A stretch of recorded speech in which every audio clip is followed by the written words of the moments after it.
كلمات الشاعر فارس الطلحي، أداء المنشد وجدي آل الشيخ. يوم نتابع في دورة عقرب الساعة واجمع شتات الفرايد ثم بعثرها، والنفس في مدحة الوفين طماعة،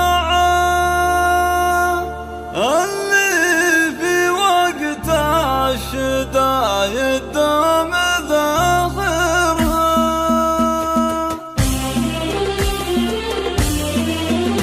يوم نتابع في دورة عقرب الساعة واجمع شتات الفرايد ثم بعثرها، والنفس في مدحة الوفين طماعة، اللي في وقت الشدايد دوم ذاخرها. من قبل تأتي لنا ما يكفي سماعة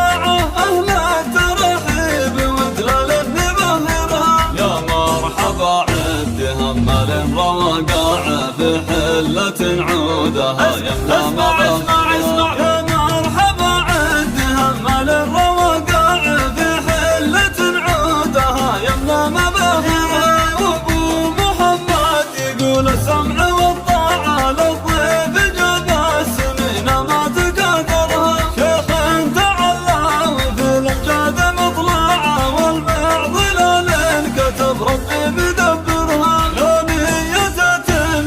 في صورة شاعة شفنا صفة الصحابة من مؤشرها. من قوم تبقى على المنهاج واطباعه، وقت المواجيب لا يمكن تأخرها. واليادع الخاطب للمحتاج فزاعة، لو الزمن صار نبان مكشرها. يمشي بحكمة وهي ما تغلب ذراعه، كنا يقول المناطق من ذخايرها.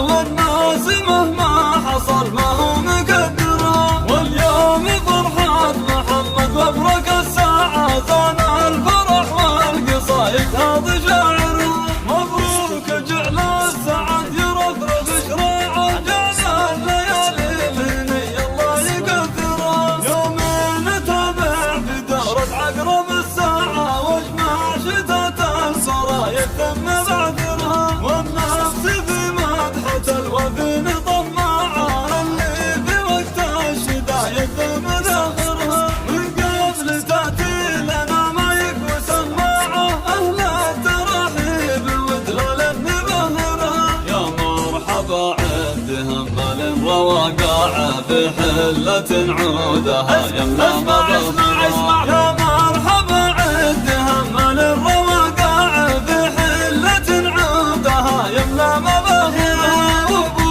محمد يقول السمع والطاعة للضيف جاب السنين ما تقدرها. شيخ تعلى وفي الامجاد مطلعه، والمعضله للكتب ربي مدبرها. لا نية تنكشف في صورة شاعة شفنا صفة الصحابة من مؤشرها. من قوم تبقى على المنهاج واطباعه، وقت المواجيب لا يمكن تأخرها. واليادع الخاطب للمحتاج فزاعة، لو الزمن صار نبان مكشرها.